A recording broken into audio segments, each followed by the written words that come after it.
네, 오늘도 주회전에 나오신 우리 모든 성도님들 주님의 이름으로 환영하고 축복합니다. 벌써 10월 첫 주일이죠. 저는 계절에 지나가는 것을 우리 성도님들의 주일 예배 복식을 보면서 느낍니다. 여름이 되면 반팔, 더워서 부채질하는 분들 색깔도 다양한데 점점 이제 색들이 단순해지죠. 네, 무엇보다 건강 유의하시고 이 가을이 주는 크신 은혜 누리시길 기도하겠고요. 지난 주 중에 우리 노예 체육대회 은혜 가운데 잘 마쳤습니다. 이를 위해 수고해 주신 우리 문화체육부와 또 많은 성도님들께 감사드리고요. 돌아오는 토요일에는 우리 전도위원회 주관으로 바자회를 합니다. 이 바자회 해서 교회가 무슨 이문을 남기는 것도 아니고요. 이 지역에 정말 우리에게 도움이 필요한 분들, 하나님의 손길이 이어질 수 있는 지역 사회와 또 목회자 자녀들, 어려운 분들을 돕는 일들에 사용되니까요. 여러분 그날 토요일 날 같이 오셔서 함께 은혜 가운데 즐겁게 누리는 하루가 되길 기도해 주시기 바랍니다. 오늘 고린도후서 1장 1절에서 9절 말씀 가지고 나를 견디게 하는 충분한 위로라는 제목의 하나님 말씀을 함께 나누도록 하겠습니다. 여러분 날씨가 많이 쌀쌀해졌죠? 네. 그런데 여러분 불과 한 달 전만 해도 자신의 모습을 돌아보십시오.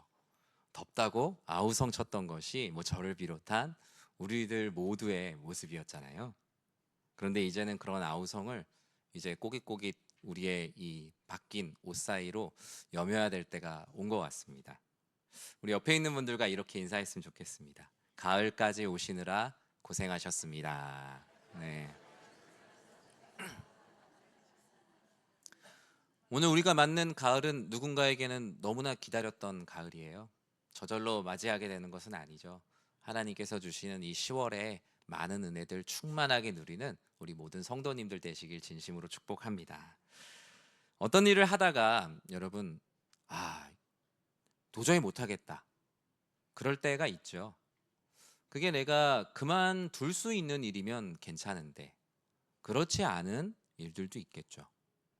자녀들을 키우다 보면 어머니들 마음 가운데도 와 정말 엄마 못 해먹겠다 하는 때도 있으실 거고, 아버지들도 열심히 또 삶을 살아가시면서 와 이 아버지라는 이 역할을 이거 그만둘 수도 없고 은퇴도 없고 야 참 어렵구나 라고 생각하실 때가 있을 거예요.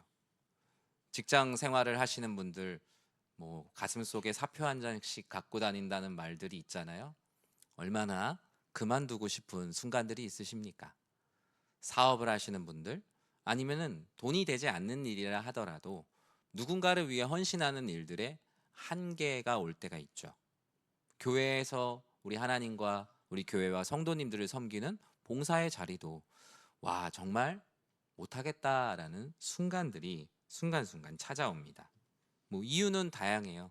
일이 너무 내 능력에 비해서 과중하고 힘들어서 그럴 수도 있고요.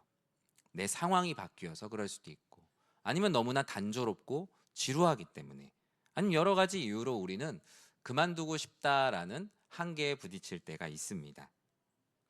그때마다 성경은 우리에게 항상 기억하라고 말씀합니다.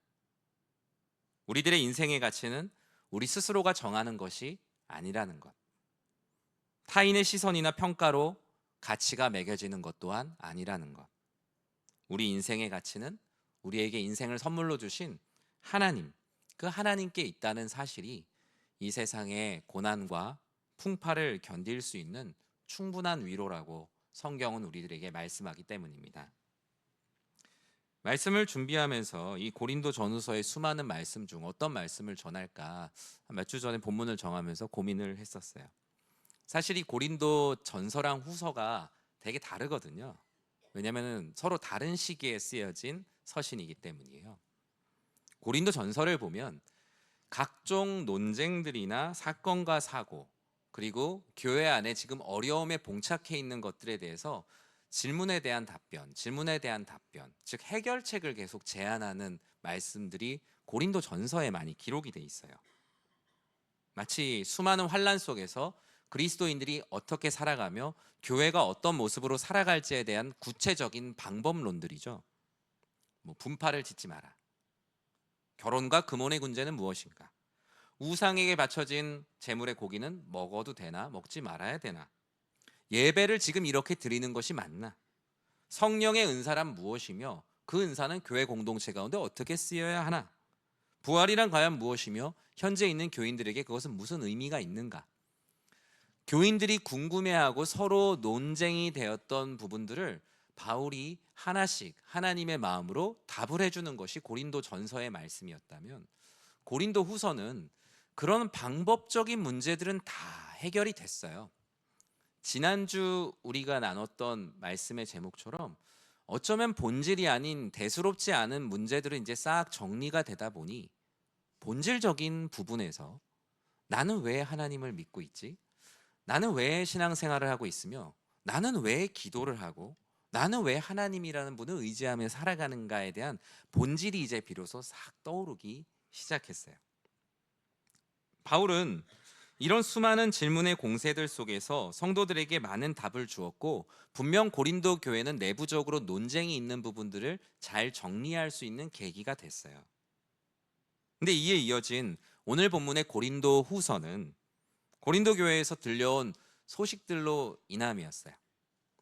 바울이 이런 논쟁을 해결해 주니까 여러분, 교회의 입장에서 교인들이 어땠겠어요?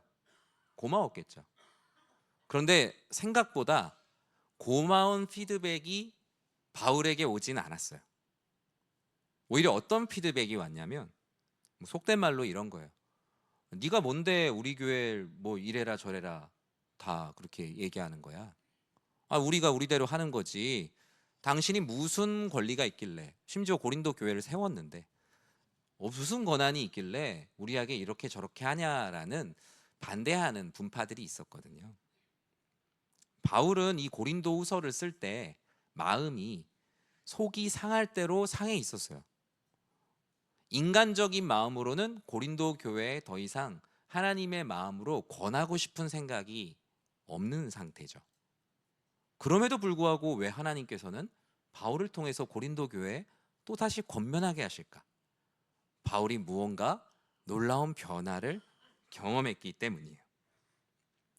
바울이 세상 풍파 속에서도 이러한 억울함과 속상함 속에서도 견딜 수 있는 이유를 알게 되었거든요.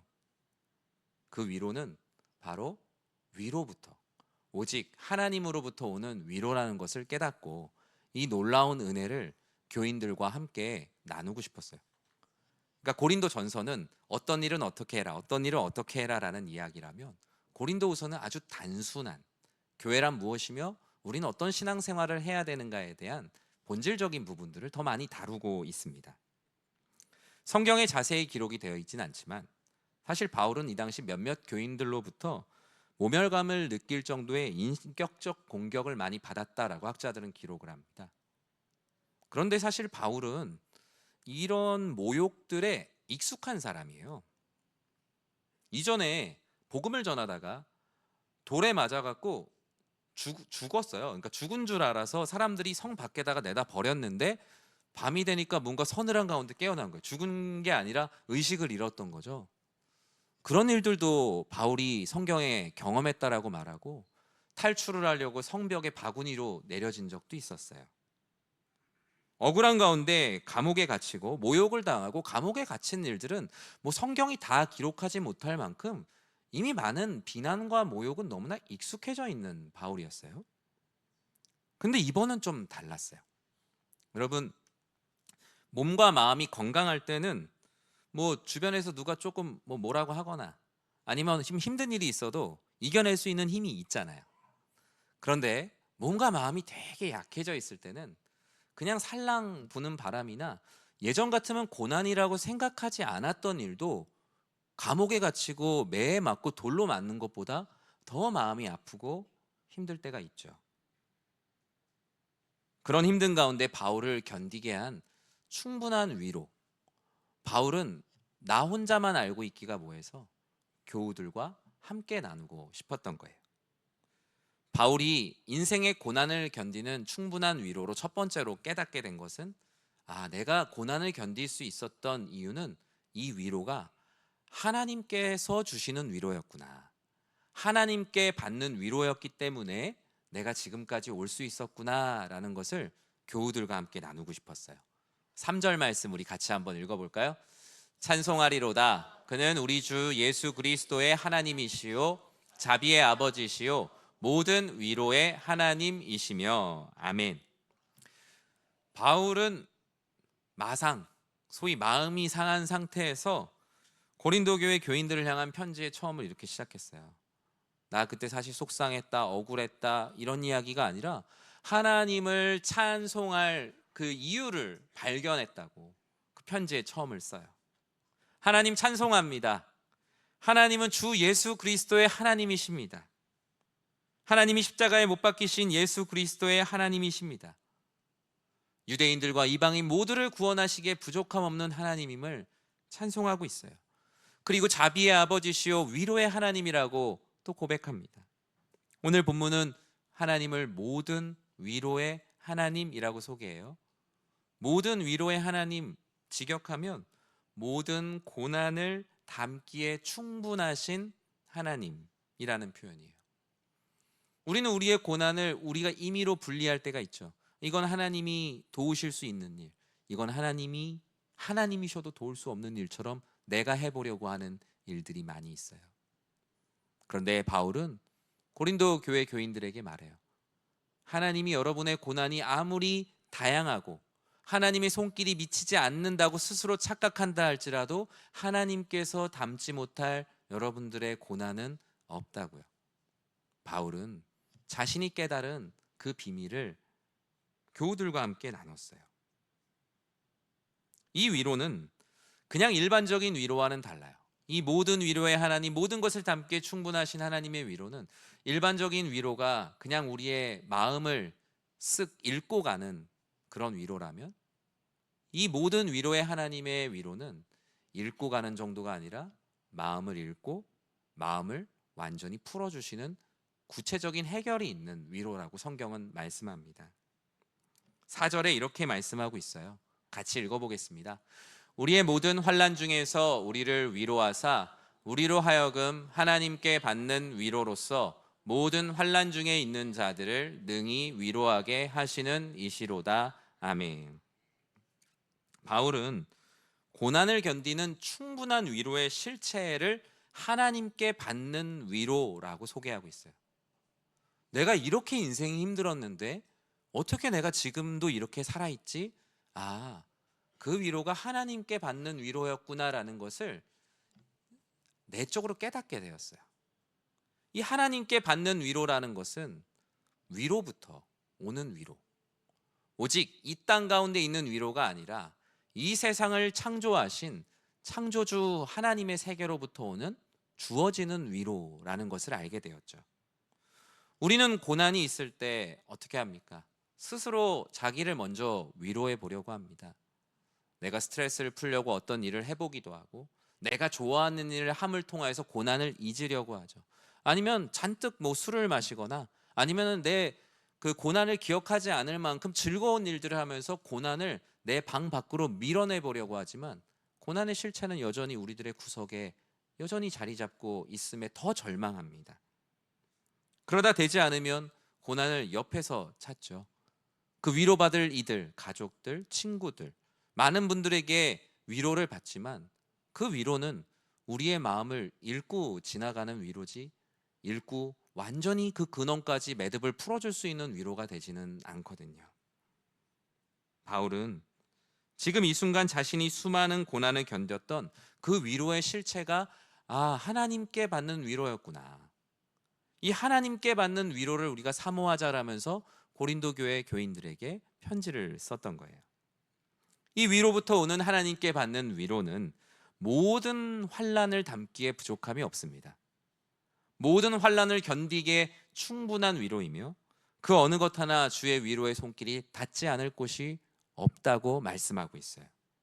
유대인뿐만 아니라 이방인들, 그 어떤 죄와 연약함 가운데 있다 하더라도 하나님께 받는 위로는 모든 환난 중에 있는 자들을 위로하고도 남는 위로라고 우리들에게 말씀하고 있습니다.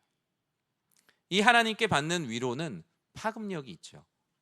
나 혼자 위로받고 끝나는 것이 아니라 나와 함께, 나와 다르지만 고난을 겪고 있는 이들을 위로하고도 충분히 남을 위로라고 말씀합니다. 우리가 인간적인 마음으로 누군가를 위로하려면요, 내 안에 그런 마음의 여유가 있어야 되더라고요.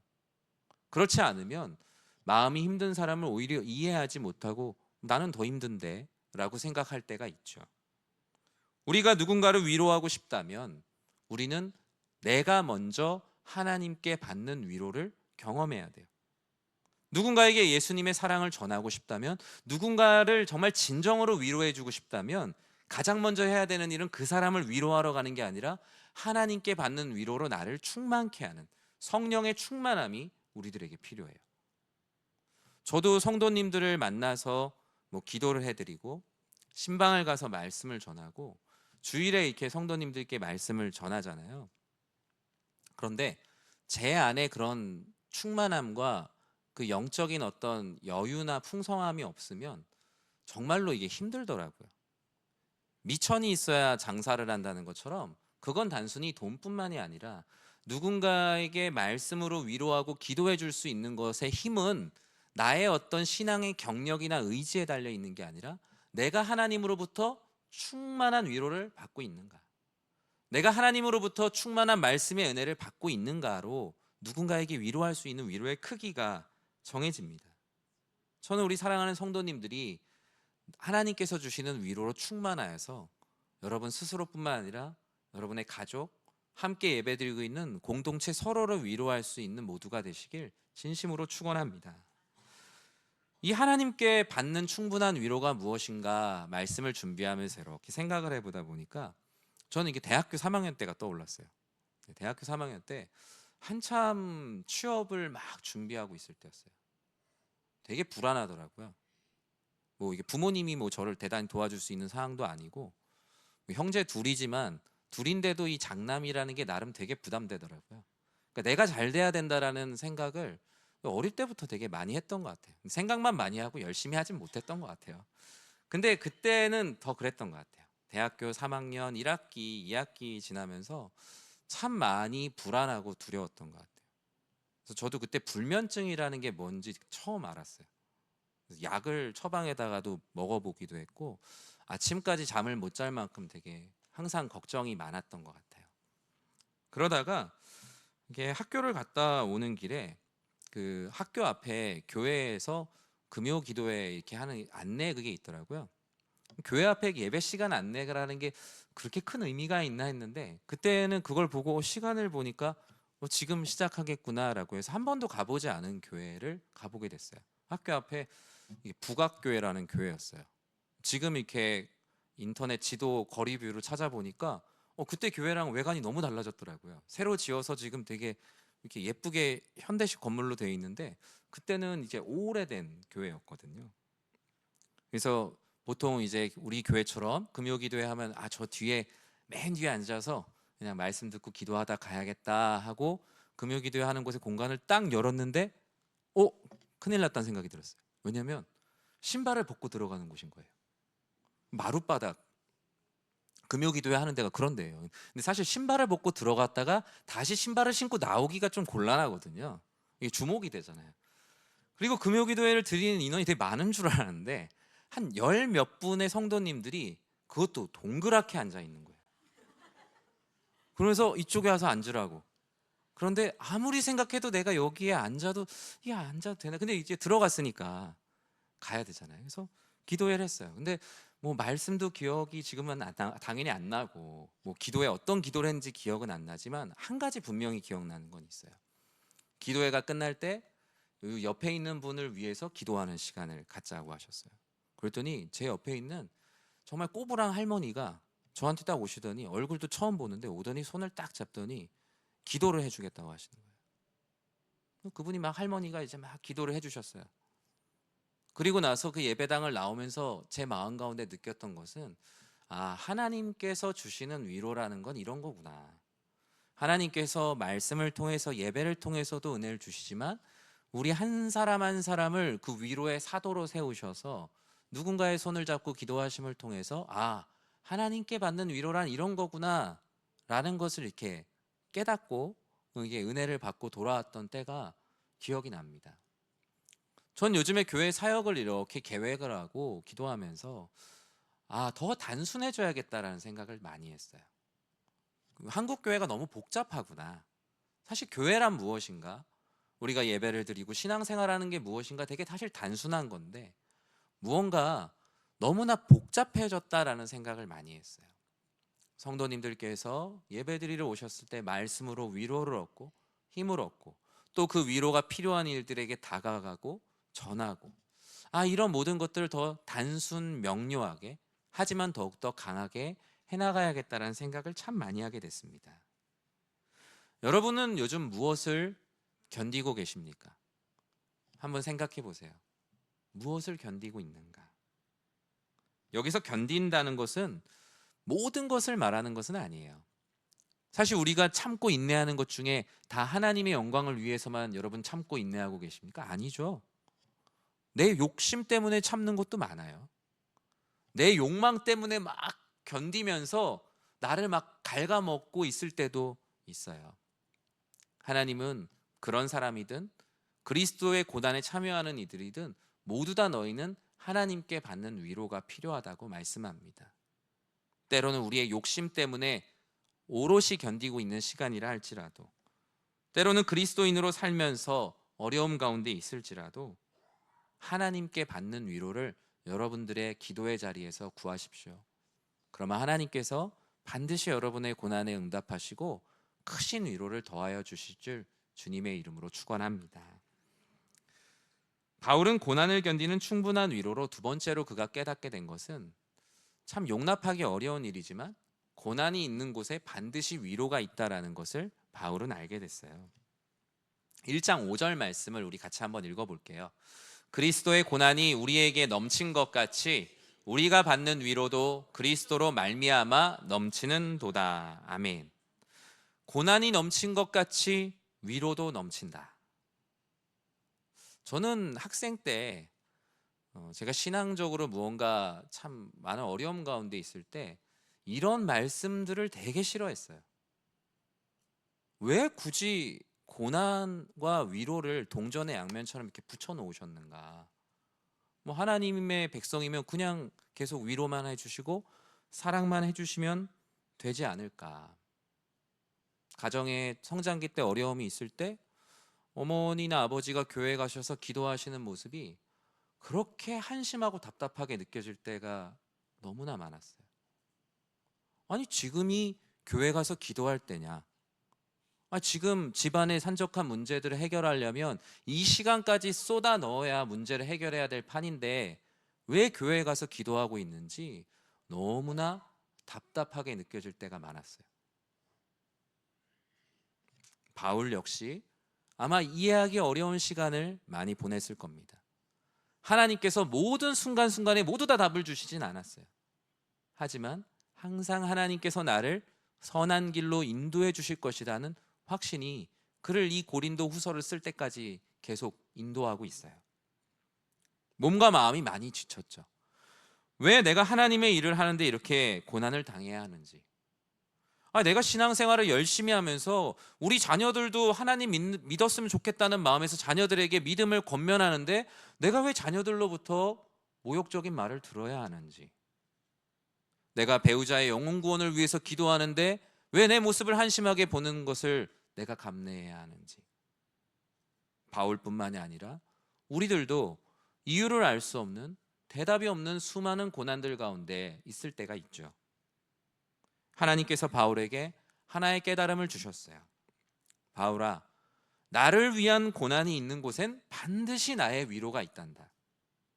나를 위한 고난이 넘친 곳에 보면 나만이 줄 수 있는 위로도 넘친다는 것을 내가 꼭 믿기를 바란다. 바울에게 이 말씀이 가장 큰 위로가 됐어요. 바울에게 더 이상 고난은 음수가 아니에요. 마이너스가 아니라 위로를 만나기 위한 과정이 되었어요. 고난이라는 산을 넘으면 위로라는 초원을 만나게 될 거라는 것.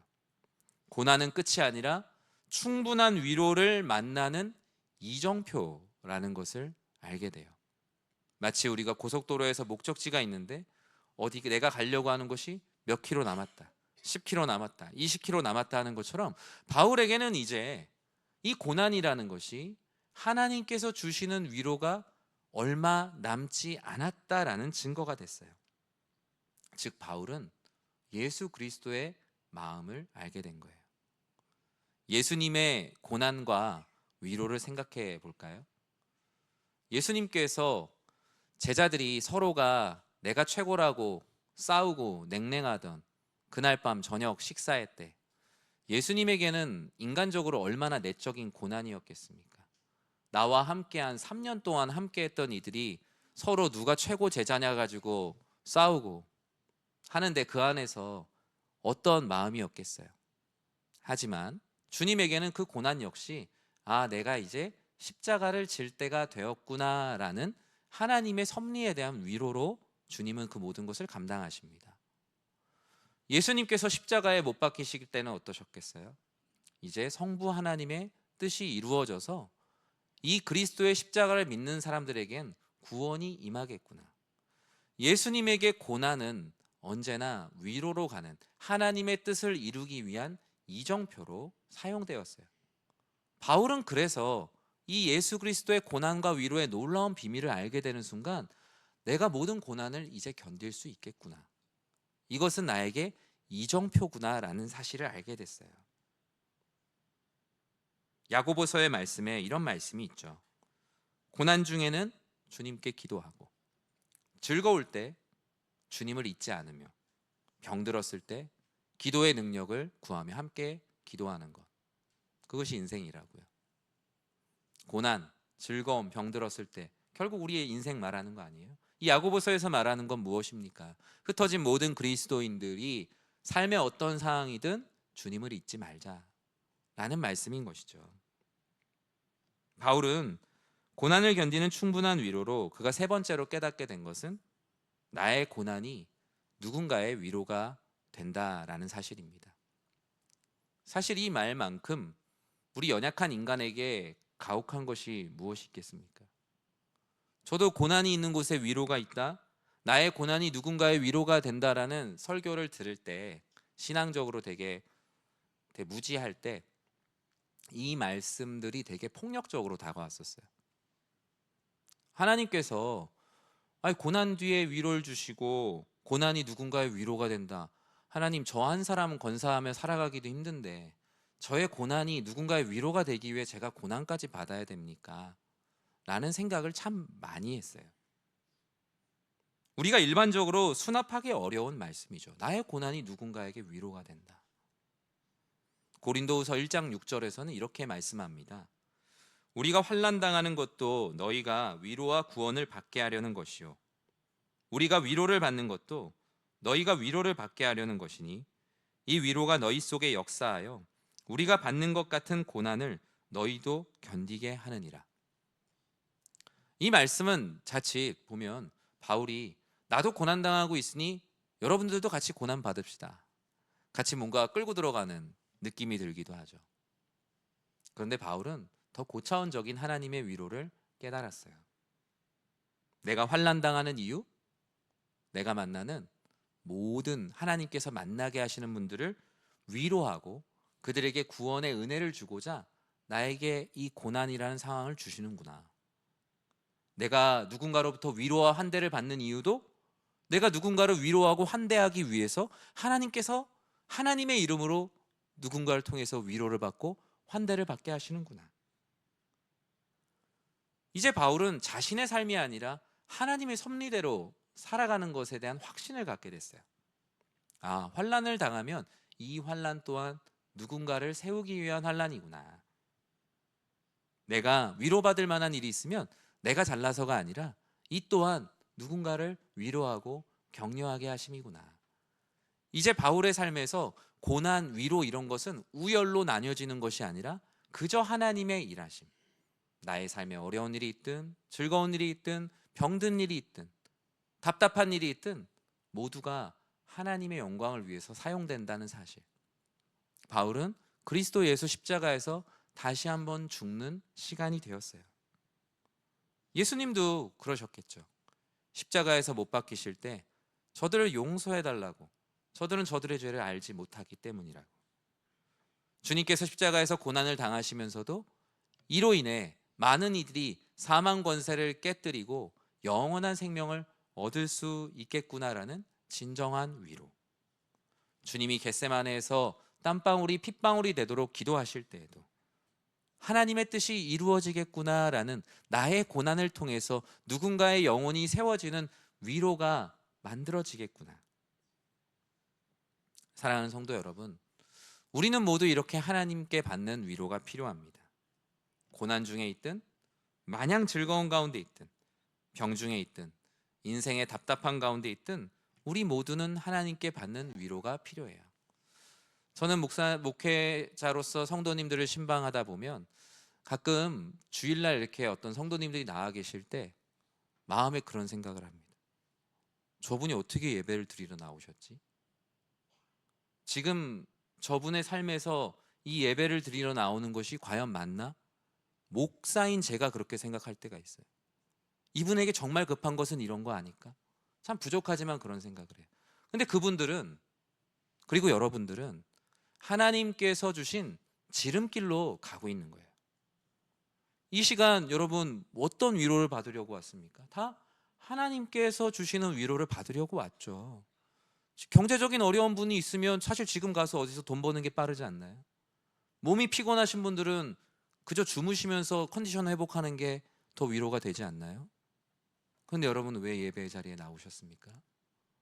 여러분은 이미 하나님께서 그 놀라운, 바울이 깨달은 놀라운 비밀을 여러분들도 모르는 사이에 이미 알고 있고 믿고 있는 거예요. 여러분들은 당연하게 생각하지만 믿지 않는 이들에겐 지금 이 시간에 나와서, 이 주일 오전 시간에 나와서 예배드리는 이 자리가 너무나 신비로운 자리인 거예요. 너무나 이해하기 어려운 자리인 겁니다. 여러분들은 그런 하나님께 받는 위로의 본질을 아는 것만으로 이 세상에서 가장 복된 사람임을 믿으시기 바랍니다. 말씀을 맺습니다. 하나님께 받는 위로만이 우리의 인생의 모든 문제를 해석합니다. 고난을 견디는 충분한 위로는 오직 하나님께 받는 위로입니다. 바울은 자신의 한 가지 이야기를 간증해요. 오늘 본문의 뒤에 보면 아시아 지역에서 복음을 전하다가 큰 환난을 당했던 일들을 이야기합니다. 너무나 힘들어서 바울이 뭐라고 얘기하죠? 살 소망이 뚝 끊어졌다. 설교 처음에 제가 말씀드렸던 것처럼 와 진짜 그만하고 싶다. 단순히 어떤 사역을 그만하고 싶다가 아니라 살 소망까지 끊어졌다라고 말해요. 그리고 그 상황을 바울은 이렇게 말합니다. 마음의 사형 선고를 받은 것 같았다. 사랑하는 성도 여러분, 여러분들도 삶을 살다가 내가 어찌할 수 없도록 사회가 나를 딱 규정해서 너는 이런 사람이야 라는 선고를 받으신 적이 있을 거예요. 경제적으로 어려울 때 너는 이 세상의 실패자야 라는 선고를 받으신 분들도 있을 것이고, 상급 학교에 진학을 하면서도 내가 원하는 그 소망을 갖지 못해서 너는 그것을 이루지 못한 낙오자야 라는 선고를 받았을 때도 있을 거예요. 자녀를 키울 때도 너는 잘하지 못했던 부모야 라는 선고를 받았을 때도 있을 것이고, 인생을 80년 90년 살다 보니 내가 정말 인생을 잘 살았나? 마음 가운데 마음을 무겁게 하는 선고들을 수도 없이 받아보셨을 거예요. 마음이 너무 힘들고 경제적으로 너무 힘들어서 사회적 사망 선고, 관계적 사망 선고와 같은 것들을 받을 때가 왜 없겠습니까? 하지만 그 속에서 바울은 분명히 깨달은 은혜가 있다라고 말해요. 9절에 이렇게 말씀합니다. 같이 한번 읽어볼까요? 우리는 우리 자신이 사형 선고를 받은 줄 알았으니 이는 우리로 자기를 의지하지 말고 오직 죽은 자를 다시 살리시는 하나님만 의지하게 하심이라. 아멘. 저는 고난을 견디는 충분한 위로가 무엇인지 상식이 아니라 하나님 말씀으로 여러분들에게 권면합니다. 제가 아까 말씀드렸던 대로 고난이 있는 곳에 위로가 있다. 또 이 고난이라는 것이 결국 하나님께 나아가는, 또 누군가를 위로하는 위로가 된다. 감당하기 어려운 상식적인 이야기일 수도 있습니다. 하지만 하나님의 말씀으로 받으시고 믿으십시오. 아버지 하나님께서 여러분의 삶에 사형 선고를 받은 것 같았던 그와 같은 어려움들의 고난의 이유, 우리로 자기를 의지하지 말고 오직 하나님만 의지하게 하심이라. 이 말씀을 그저 믿을 수 있는 믿음이 여러분 안에 필요합니다. 우리 마지막 7절 말씀을 공동번역본으로 서로가 서로에게 전하는 말씀으로 전했으면 좋겠어요. 우리 7절 말씀으로 서로를 위로하며 말씀을 마치겠습니다. 여러분은 그리스도의 고난을 같이 당하고 있으니 그의 위로도 같이 받을 것입니다. 이것을 알기 때문에 여러분을 믿는 우리의 마음이 든든합니다. 아멘. 기도하겠습니다.